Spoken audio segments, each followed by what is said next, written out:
वक्फ संशोधन एक्ट को लेकर आज सुप्रीम कोर्ट में दूसरे दिन की सुनवाई हुई, यानी ये दूसरी सुनवाई थी। और आज की इस सुनवाई के दौरान एक बार फिर से सरकार की तरफ से पेश होने वाले वकीलों की क्लास लगाई गई। जी हाँ, यानी केंद्र सरकार ने पार्लियामेंट में जोड़ तोड़ करके बिल तो पास करा लिया था और अपोजिशन की परवाह किए बिना ही इस बिल की खूबियों को गिनवा कर बिल को लोकसभा और राज्यसभा दोनों सदनों से पास करवा लिया और कुछ किराए के बेजमीर मुसलमानों को भी लाकर खड़ा कर दिया और ये दिखाया था कि हम मुसलमानों के बहुत बड़े हितैषी हैं और हमने जो कानून बनाया है इससे मुसलमान काफ़ी खुश नजर आ रहे हैं। लेकिन जब कोर्ट में ये मामला गया तो सरकारी वकील की बोलती बंद हो गई।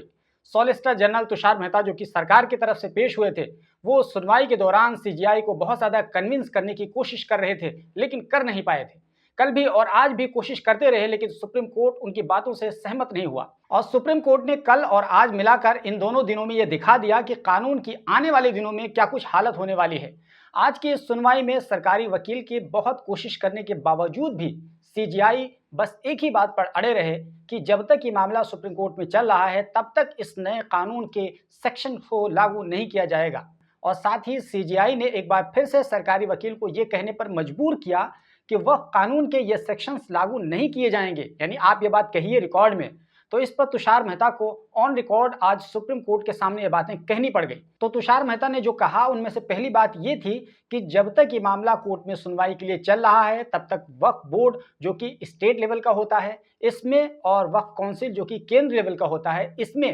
कोई भी गैर मुस्लिम को अपॉइंट नहीं किया जाएगा। यानी कि वक्फ के नए कानूनों के तहत वक्फ बोर्ड और वक्फ काउंसिल में गैर मुस्लिमों को शामिल करने का प्रावधान रखा गया था। तो आज कोर्ट के सामने सरकारी वकील को यह कहना पड़ गया कि सरकार ऐसा नहीं करेगी जब तक इस पर कोई फैसला नहीं आ जाता। इसके अलावा दूसरी बात जो तुषार मेहता ने कही वो ये थी कि अगली सुनवाई तक वक्फ की किसी प्रॉपर्टी को सरकार की तरफ से डी नोटिफाई नहीं किया जाएगा, चाहे वक्फ बाय यूजर हो या किसी और इसके अलावा वक्फ की जमीन हो। यानी आसान भाषा में कहें तो अगली सुनवाई तक वक्फ की जमीन को सरकार हाथ भी नहीं लगा सकती है। जो जैसा था वैसा चलता रहेगा, यथावत स्थिति बनी रहेगी। और ये सारी बातें कोर्ट ने रिकॉर्ड पर ले लिया और अदालत ने अपने ऑर्डर के स्टेटमेंट में दर्ज किया कि सुनवाई के दौरान सॉलिसिटर जनरल ने कहा है कि यूनियन यानी केंद्र सरकार 7 दिनों के अंदर जवाब देना चाहती है और उसने अदालत को यकीन दिलाया है कि वक्फ बोर्ड और वक्फ काउंसिल में सेक्शन 9 और 14 के तहत अगली सुनवाई तक कोई भी अपॉइंटमेंट नहीं किया जाएगा।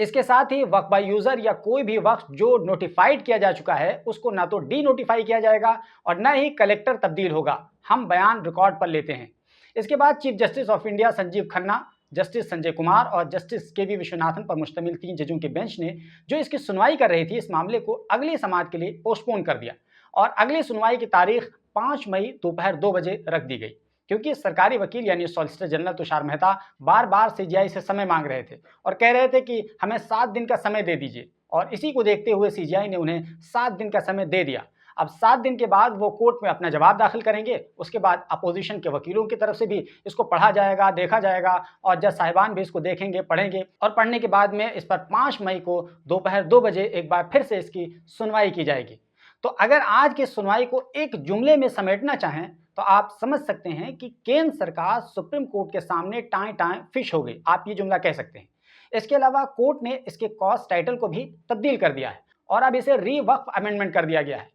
दरअसल सुप्रीम कोर्ट 16 अप्रैल को ही यह फैसला सुनाने वाला था, क्योंकि कोर्ट को कई सारी बातों को लेकर कंसर्न था और जिस तरह से कपिल सिब्बल ने पॉइंट टू पॉइंट अपनी बात रखते हुए इस कानून को संविधान के खिलाफ बताया था, तो इस बात से सीजीआई काफी कन्विंस लग रहे थे और उनको भी समझ आ चुका था कि इससे यानी इस कानून से फंडामेंटल राइट का वायलेशन हो रहा है। और इसीलिए सीजीआई ने 16 अप्रैल को कई सारे पॉइंट्स में से एक पॉइंट पर तुषार मेहता से पूछ लिया था कि क्या आप किसी हिंदू बोर्ड में भी किसी मुस्लिम को रखेंगे, जिस तरीके से आपने प्रावधान रखा है कि मुस्लिम के वक्फ बोर्ड में हिंदुओं को भी रखा जाएगा, तो क्या आप ऐसा इसके अपोजिट करेंगे? तो इसका माकूल जवाब जाहिर बात है तुषार मेहता के पास नहीं था, वो जवाब नहीं दे पाए थे, वो अलग अलग तरह की बातें करने लगे थे, उस पर भी सुप्रीम कोर्ट ने काउंटर अटैक किया था। तो इस तरह कई सारी बातों को बुनियाद बनाकर सीजीआई संजीव खन्ना 16 अप्रैल को ही फैसला सुनाने वाले थे, लेकिन तुषार मेहता ने वक्त मांग लिया और कहा कि हमारी बात को भी अच्छी तरीके से सुन लीजिए। तो सीजीआई ने कहा ठीक है, सुन लेते हैं, आपकी बात को सुन लेते हैं। तो अगली तारीख 17 तारीख को दे दी और 17 तारीख यानी आज जब इसकी सुनवाई हुई 17 अप्रैल को,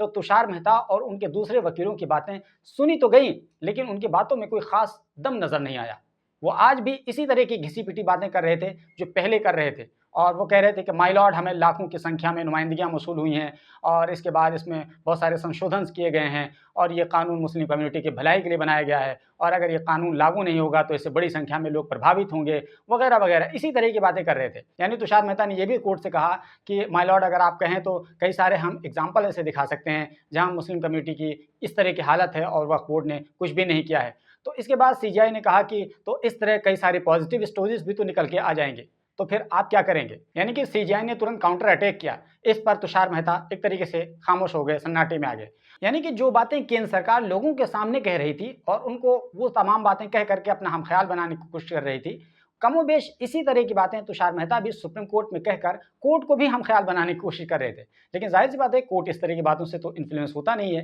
क्योंकि हम लाइव ये सेशन देख रहे थे। तो हमें सीजीआई की बातों और हाव-भाव से ये लग रहा था कि वो तुषार मेहता की बातों से कन्विंस नहीं हो पा रहे हैं और ऐसा लग रहा था कि तुषार मेहता सीजीआई को कानून की पेचीदगियों में उलझाना चाह रहे हैं। लेकिन ज़ाहिर-सी बात है, सीजीआई ने बहुत ही स्मार्टली टू द पॉइंट बात की और किसी और पेचीदगी में न जाकर के सीधे मुद्दे की बात करने की कोशिश की और मुद्दे को ही पकड़ करके उनसे सवाल-जवाब करना शुरू कर दिया। तो इस तरह की बातें आज की सुनवाई में निकली और आज की सुनवाई का ज़ाहिर-सी बात है, कल और आज की सुनवाई का यह कुछ खुलासा रहा जो हमने आपके सामने रखा। बाकी अगली जो सुनवाई होगी वो 5 मई को होगी, हम इसका इंतज़ार करेंगे। हमें भी इंतज़ार होगा क्योंकि बहुत ही दिलचस्प सुनवाई होगी और बहुत अहम फैसला होगा, क्योंकि वक़्फ़ का मामला है। पूरे देश में वक़्फ़ की ज़मीनों और मुसलमानों को लेकर के कई तरह के अहम फैसले सामने आएँगे। तो जो कुछ भी अपडेट होगा, हम इसके बारे में आपको ज़रूर बताएँगे। इसलिए आप हमारे चैनल को प्लीज़ सब्सक्राइब कर लीजिए ताकि हर बड़ी खबर आप तक पहुँचती रहे। और अगर ये वीडियो आप हमारा फेसबुक पर देख रहे हैं तो प्लीज़ हमारे पेज को फॉलो कर लीजिए, क्योंकि हम यहाँ पर न केवल कॉम्प्रिहेंसिव स्टोरीज़ बनाकर देते हैं बल्कि